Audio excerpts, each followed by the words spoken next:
Hi, welcome to Basement Banter. I'm Debbie Friedmann. I'm the director and choreographer of REEFER Madness. And I'm Cait, and I will be playing May in REEFER Madness. So I'm going to jump right in and just ask you a little bit about what kind of drew you into performing and what's your favorite part of doing it? I don't really know what exactly. Theater was always kind of part of my life. You know, growing up, we sang in church choirs, and we would go to this theme park called Storyland, where they would have a little show and let the kids come up and do the show with them. And we always did that, and I just always remember theater kind of always being part of my life. I love that. And like now, as you've kind of continued to develop your craft and work on it, what's something that like brings you a lot of joy when you're performing? The people. I think that there's something about coming into a space where you and this group of people they're all working towards one common goal and getting to work through that process. I think that that's absolutely fantastic, and you get so close to people doing it. Yeah, for sure. The relationships you build in performing are like so meaningful. Have you ever gotten to perform with someone that you were really, really good friends with, and what was that kind of like for you? I actually met my husband performing. Oh. We were cast in a show together. Can I say the name of the show? Yeah, sure. Yeah, okay. We were in a production of Twisted, the Untold Story of a Royal Vizier. Oh my God. And he was Jafar, and I was Sherazad, who, if you don't know the show, they're husband and wife. So we played husband and wife on stage, and then we just got married last year, actually. Oh, that's so cute. Congratulations. Thank you. That's amazing. Yeah. And I know you're not from Canada, so can you tell us a little bit where you're from and what brought you to Canada? I am originally from Massachusetts, in a town that's basically just north of Boston, which is where my husband and I met, and we came up here because of him, because he had a job up here, and so that's kind of why we came up here. And what's it been like getting kind of integrated in the Montreal theater community specifically? Like, how's that been? Because I know you also arrived like not long before the pandemic, so how is it kind of like getting integrated, but like having lived here for a while, like how's that going for you? It's very strange because we still definitely have people that are like, oh, have you gone to see this and that? And I'm like, we moved in the middle of a pandemic, so we've seen nothing. So it's kind of been a slow going to get ourselves back into the theater scene, but like we've been able to go see a couple shows, and now like this is actually my first show experience since moving, so this is really exciting for me. Yeah, I'm so excited to have you on it. And speaking a little bit now about REEFER, how's it been kind of approaching this show when there is still such a strong stigma against marijuana, I find, even in Canada, even where it's legal, Yeah. And also coming from the States and maybe having that perspective on it as well.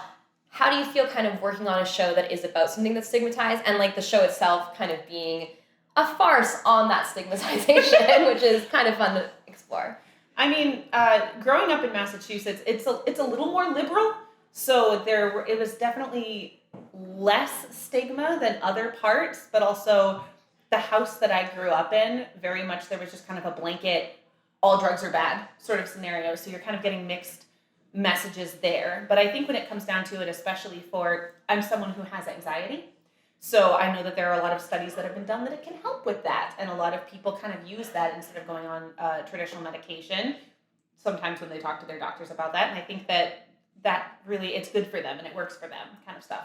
Yeah, that's interesting that you bring up like the kind of medical usage, because that is the thing with marijuana. That's kind of how the legalization started too, is because people were realizing that this was something that could be used not like just to get stoned, but also there are properties like CBD and CBG, which they're researching now more and more, that we know don't necessarily have the psychogenic effect, but that have other effects that can be really positive for people, which I think is an interesting side of marijuana that this show doesn't talk about as much. But this show definitely leans into the kind of like farce and the satire. So kind of speaking of that, have you ever worked on a show that maybe has that kind of approach to it before? And if so, what was that like for you? I mean, I think the show Twisted does kind of do that, but not with anything super serious. It more just, it's mocking Disney. So it's satirical in that sort of fashion. And I think that the great thing about being part of a show that is satirical is you can ham it up a little. You can have a little more fun with it. If you want to get a little extra dramatic, it works within the space. Yeah. I'm having so much fun with that too, and especially developing the character of May, who is someone who has her moments of melodrama. I'm curious, what's it been like developing that character for you? How are you maybe like similar to May? How are you different from May? I mean, May and I are very similar too. We have we have a similar background in being in a relationship that's, to put it lightly, not the best for them. So there's definitely a similarity there. But at the end of the day, I think May is this very strong character who she has her revelation, and she kind of pulls herself up and pulls herself out of the situation. And I think there's something super strong and beautiful about that. And I love being able to take that journey with her. Yeah. I said this to you, I think, right at our callbacks, probably, if not like in our first rehearsal. For me, May is like totally the hero of this story. So it's really just such a joy to get to develop her with you. But if you weren't playing the lovely role of May, and you could pick any role in the musical theater canon, what would you pick? What do you think would be your dream role to do? Like out of any show ever? Out of any show ever, where you'll just open it up to like all of the shows, all of the shows. I mean, a show that's in the same, very similar kind of not even say musically style, but it always makes me think of, I would love to play St. Jimmy in American Idiot. Oh, fun. I think that would be a lot of fun. But I also think, and I was just talking to my husband about this, that like I would love to do Elf the musical, and I would love to play Buddy. Cute, amazing. I love the gender bending too. Like amazing. Yeah, that's great. Yeah. Have you ever had any interest in working behind the scenes? Have you ever thought about doing that transition, or have you had any experience with that? I actually, for a number of years, worked exclusively on tech crew. Oh, okay. Growing up, I did a lot of theater on stage, and then when I got to high school, I actually had a lot of interest in working in technical theater. And the high school that I went to, we were actually very, very lucky, and we had a shop that was actually just built in as part of the school because it was attached to a legitimate theater.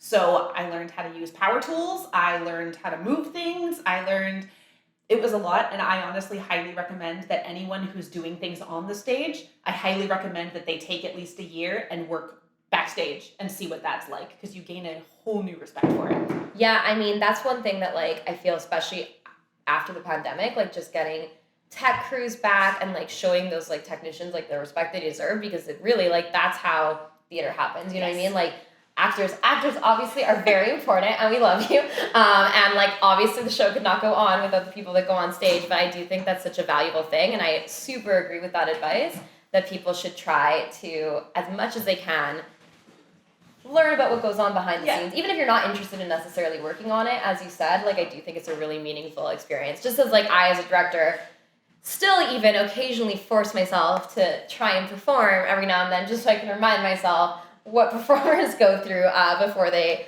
perform. Which brings me to kind of another question. As you kind of rev up for the show, our show's still a bit away, but as you rev up for a show, do you ever get nervous, and what are kind of some of your pre-show rituals that you go through? I mean, like I said, I have anxiety, so there's definitely a lot of nerves that go into it, and there's a lot of just drinking a lot of tea. I keep a lot of fidgets kind of close by, so I have something to do with my hands. I will say that like right before I'm supposed to go on for the first time, I get almost like a burst where I can feel my heart beating out of my chest. And I literally have to like jump up and down backstage to be like, okay, I'm ready. I got this. I can do it. And then so I guess that's kind of a ritual. Yeah, totally. Just grounding yourself. Just like, I got it. I can do it. Yeah, I love that. It's amazing. We do have some questions from our lovely audience at home. So maybe we'll throw to one of those if you.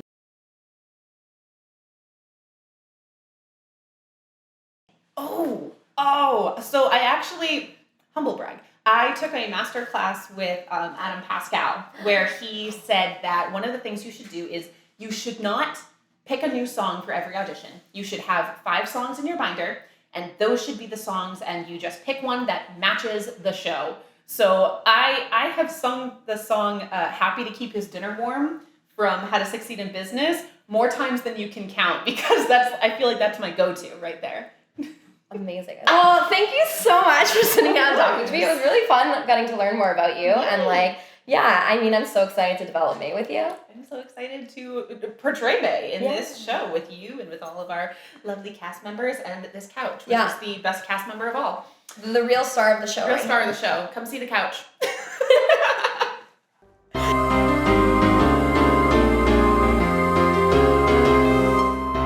Wrap up? Should we wrap up? We should do a wrap up. Yeah. Well, thank you.